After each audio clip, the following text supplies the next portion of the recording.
Feedback circuits. The basic principle of feedback is to supply a fraction of output signal from a device to the input of the device.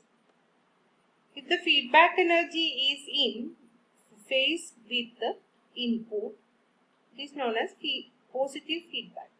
If the feedback energy, let it be voltage or current, feedback voltage, feedback current, etc., is out of phase, that is 180-degree phase difference with the input, is known as negative feedback. Now we will discuss about the positive feedback. This is the signal. Amplifier introduces a phase shift of 180 degrees. So the output and the input from the amplifier is in 180 degree phase difference. A part of the output is given to the feedback network, introduce a phase shift of 180 degree, so that the feedback fraction voltage and the input voltage are in same phase. This is known as the positive feedback. So input Vin and Vf is in same phase. It is known as the positive feedback, which increases the gain of the amplifier, increased distortion and instability. It is never used in amplifiers, usually used in oscillators, which can convert DC power to AC power. Now, negative feedback. In negative feedback, Vin is the input, introduces a phase shift of 180 degree in amplifier. Output fraction is given to feedback circuit, which introduces zero phase shift, so that input voltage and the feedback voltage is in out of phase or 180 degree phase difference. This is known as negative feedback. The main disadvantages is that it reduces the gain of the amplifier. Advantages is that it reduces distortion, stability in gain, increased bandwidth, improved input and output impedances, usually used in amplifiers. So in the amplifiers, usually we use negative feedback mechanism. So what is its advantages and how we will calculate the gain with feedback and without feedback. So negative feedback, Eg is the signal voltage and E0 is the output voltage, and the fraction is given as MV. So we will give MV E0 to the input. So Eg minus MV E0 is the signal here. So the gain with the feedback is denoted as AVF. Without feedback is AV.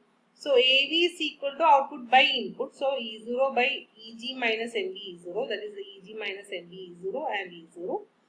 So we cross multiply it up. E0 is equal to AV Eg minus AV MV E0. Then taking E0 part to one side, so we will get E0 by Eg is equal to AV by 1 plus AV MV. We will notate it as AVF, that is gain with the feedback. So AVF is equal to AV by 1 plus AV MV. The main advantages of negative feedback circuit is that it is gain stability. The gain does not depend upon temperature, change in temperature, transistor parameters, frequency, etc. It is only dependent on the feedback fraction. So it is highly stable. Gain is highly stable. Reduces nonlinear distortion. Distortion can be written as with the feedback is equal to without feedback by 1 plus AVMV. This term is in denominator, so it reduces the distortion. Okay. Improves frequency response, that is the voltage gain of the amplifier independent of frequency. Frequency term is not there in voltage gain. Gain is constant over a range of frequency, so it improves the frequency response. Then when we consider the circuit stability, it increases circuit stability. When the output amplifier gives us changes, output of the amplifier changes due to temperature variation, frequency, etc. Feedback is introduced, which makes the gain constant. By introducing feedback, we can make the gain constant. So circuit stability can be increased. Next is the increasing input impedance and decreased output impedance. So we will denote Z-in as the input impedance, Z-in prime as the feedback with the feedback impedance, Z-out output impedance with feedback is the Z-out prime. So the Eg minus MV0 is actually the voltage, input voltage. So it is can be equated as I1 into Zin. Okay, I1 is the current, input resistance. Here this I have taken at input impedance. Okay, so Eg is equal to Eg subtracting MV0 and adding MV0. Neglecting this term, we will get Eg. So we will make this one group and substitute for E0. E0 we have already derived that AV into Eg minus MV0. Substitute here and combining the terms. So Eg minus MV0, Eg minus MV0 common.